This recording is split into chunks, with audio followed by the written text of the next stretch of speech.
Hi guys, and welcome to another review video. I'm kind of liking this, so I hope I keep it up. So I finished listening to Washington A Life by Ron. Oh, crap, what was his name? Hang on. I want to say Chernow.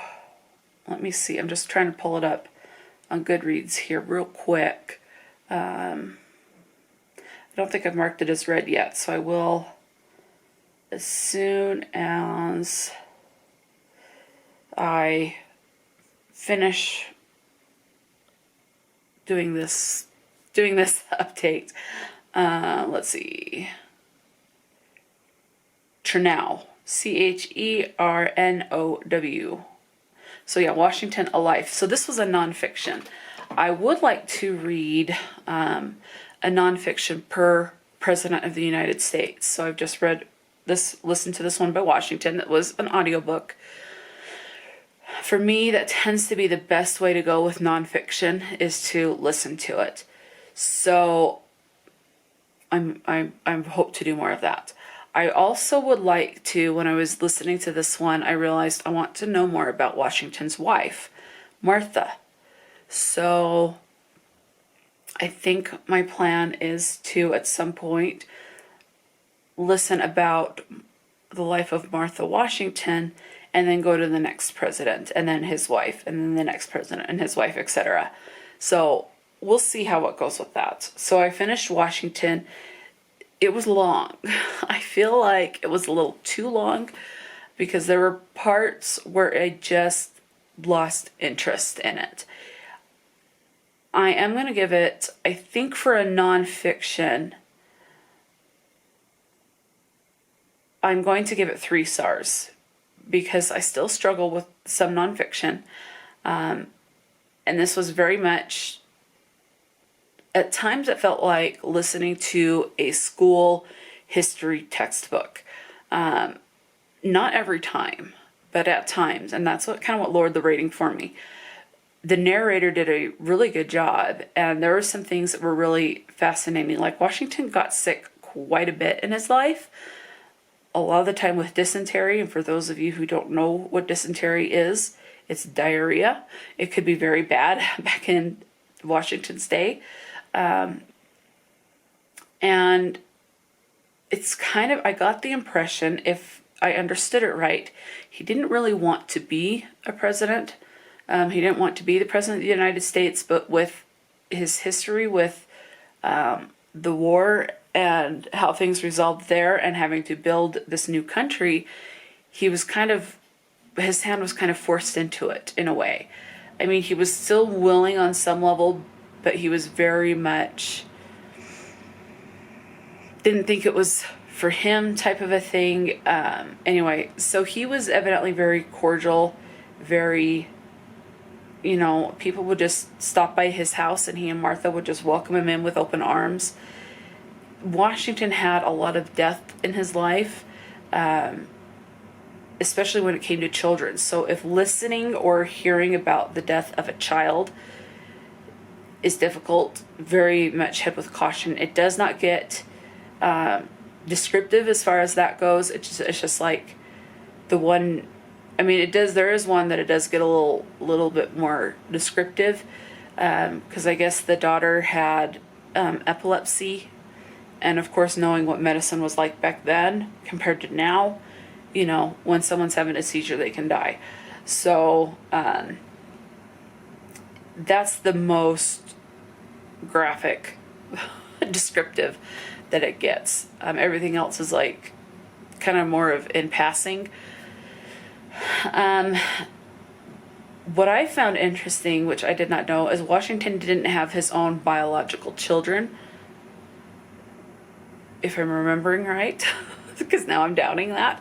I don't think he did. I think this was all like children from Martha Washington's first marriage, and then like nieces and nephews he kind of took under his wing as if he were their father. So kind of like adopted children. So that was pretty cool. I remember hearing ever since I was little that Washington had wooden teeth for dentures, which is not true. And I've never heard any different. And I just like that. I don't see how that's possible, but that's what I was told. And it's like, that's got to be very uncomfortable. And dentures were uncomfortable back then, from what it sounds like. I imagine they're not comfortable now either. But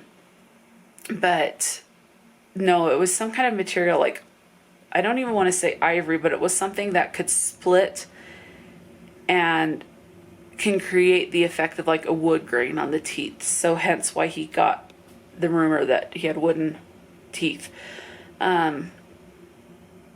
So yeah, but he did get sick a lot, and so that was interesting.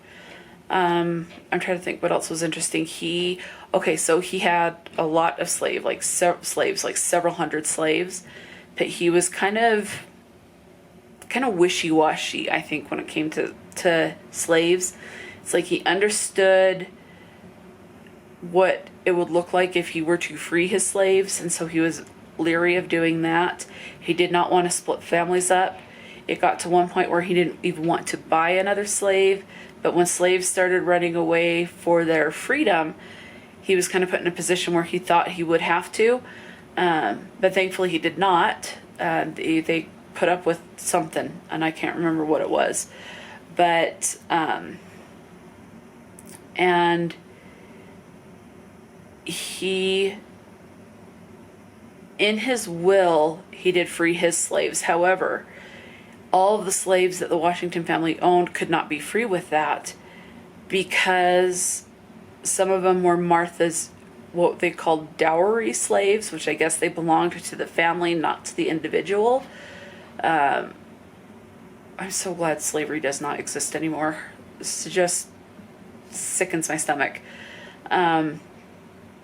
So he did not have the right to free them.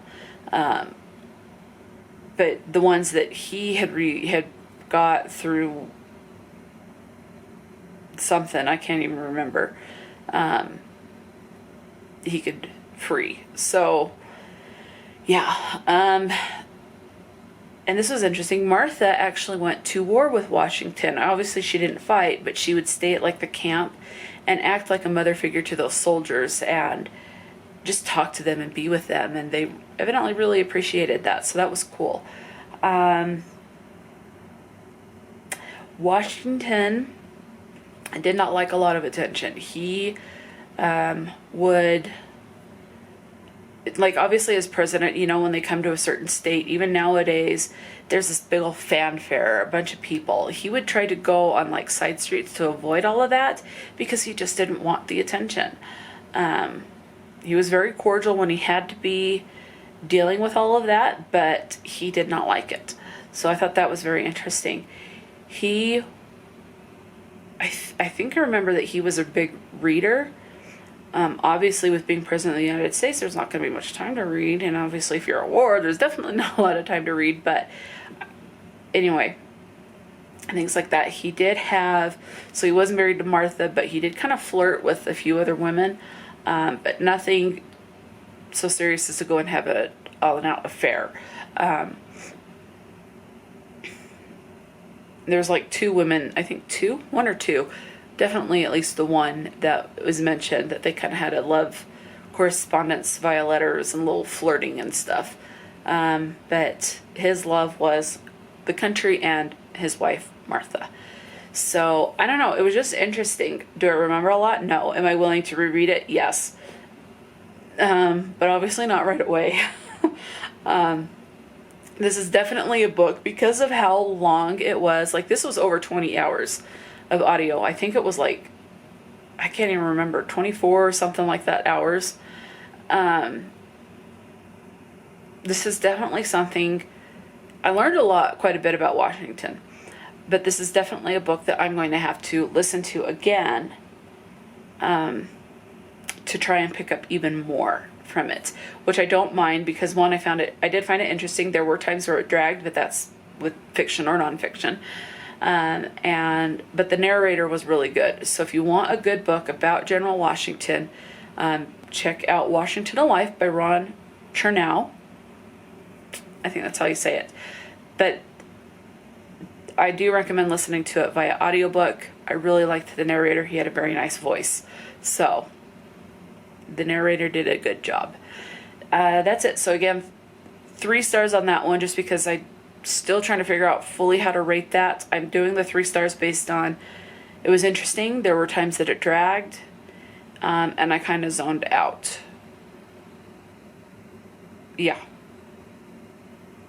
So I think 3 stars is fitting enough for that. So yeah, so that's it for this review. So let me know if you've read that. If you've read other books about George Washington, let me know the book, and I can definitely check it out at a later point as well, because it'd be good to get some different perspectives from different historians about Washington's life. So I would like to do that. So until next time, stay true to yourself and enjoy a good book. And I'll talk to you later.